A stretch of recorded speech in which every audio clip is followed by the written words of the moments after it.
بسم اللہ الرحمن الرحیم۔ السلام علیکم۔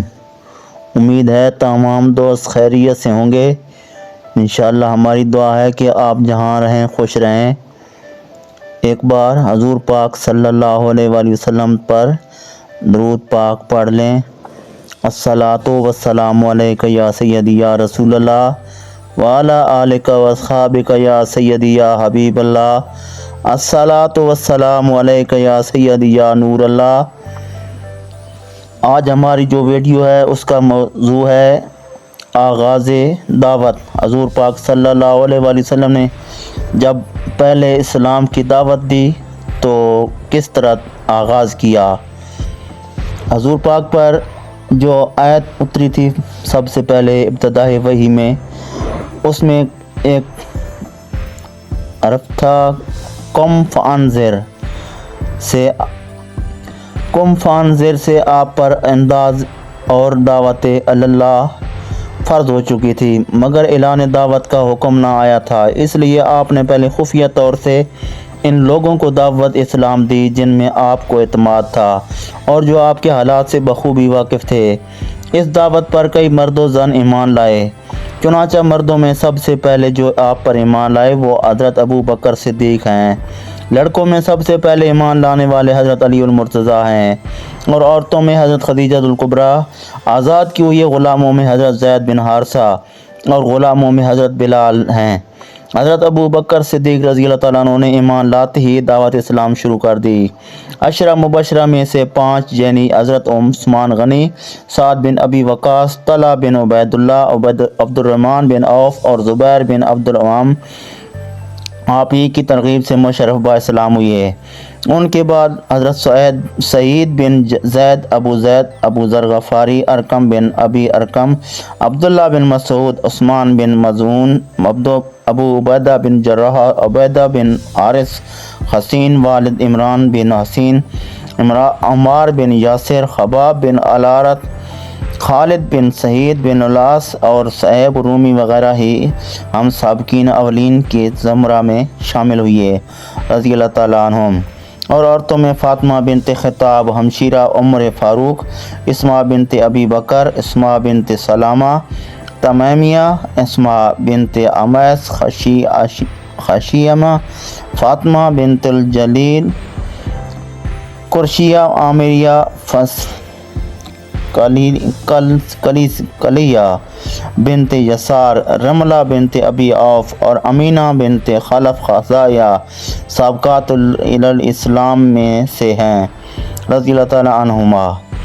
لیکن یہ سب کچھ جو ہوا پوشیدہ طور پر ہوا۔ نماز بھی شعب مکہ میں چھپ کر پڑھا کرتے تھے۔ ایک روز حضرت سعد بن ابی وقاص اور کچھ اصحاب مکہ کی کسی شعب میں نماز پڑھ رہے تھے کہ مشرکین نے دیکھ کر اس فعل کو برا کہا۔ پھر باہم لڑائی ہو گئی۔ حضرت سعد نے اونٹ کے تالو کے ہڈی ان نابکاروں میں سے ایک پر ماری اور سر توڑ ڈالا۔ اس کے بعد حضرت صلی اللہ علیہ وآلہ وسلم اور آپ کے اصحاب دار ارقم میں جو کہ صفا کے نشیب میں تھا رہتے اور وہیں نماز پڑھتے۔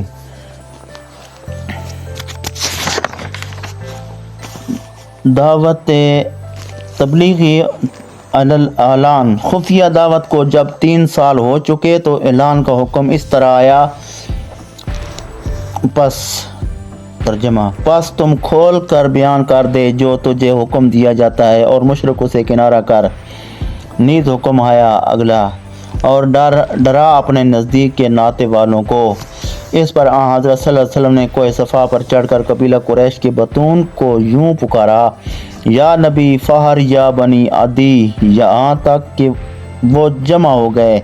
جو خود نہ آ سکتا تھا وہ اپنی طرف سے کسی اور کو بھیجتا تاکہ دیکھے کہ یہ پکار کیسی ہے۔ پس ابو لہب اور قریش آ گئے۔ آپ نے فرمایا، بتاؤ اگر میں تم سے یہ کہوں کہ وادی مکہ سے ایک سواروں کا لشکر تم پر طاقت تاراج کرنا چاہتا ہے تو کیا تمہیں یقین آ جائے گا؟ وہ بولے، ہاں، کیونکہ ہم نے تم کو سچ ہی بولتے ہی دیکھا ہے۔ آپ نے فرمایا، تو میں تم سے کہتا ہوں کہ اگر تم مجھ پر ایمان نہ لاؤ گے تو تم پر سخت عذاب نازل ہوگا۔ اس پر ابو لہب بولا تجھ پر آئندہ ہمیشہ ہلاک و وزیان ہو، کیا اس کے لیے تو نے ہم کو جمع کیا ہے؟ تب یہ آیتیں نازل ہوئیں، ہلاک ہوں دونوں ہاتھ ابو لہب کے، اور ہلاک ہو وہ کام نہ آیا اس کے مال اس کا اور اس نہ جو کچھ کمایا۔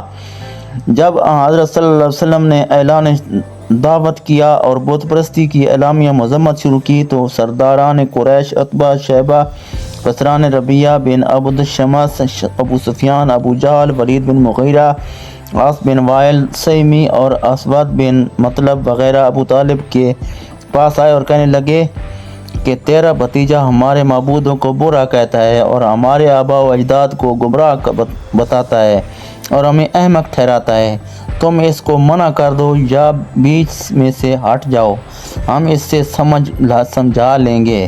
ابو طالب نے انہیں نرمی سے سمجھا کر رخصت کر دیا۔ آپ نے تبلیغ کو جاری رکھا مگر قریش بجائے روبرا ہونے کے آپ سے عداوت زیادہ کرنے لگے اور ایک دوسرے کو آپ سے لڑنے پر ابھارنے لگے۔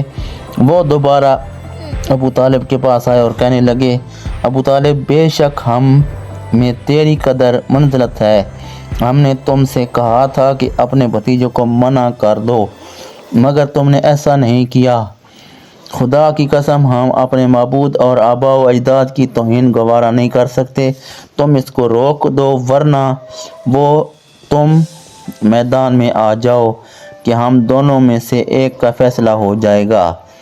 انشاءاللہ اگلی ویڈیو میں اگلا سبق پڑھیں گے۔ اگلی ویڈیو تک اجازت دیں، اللہ حافظ۔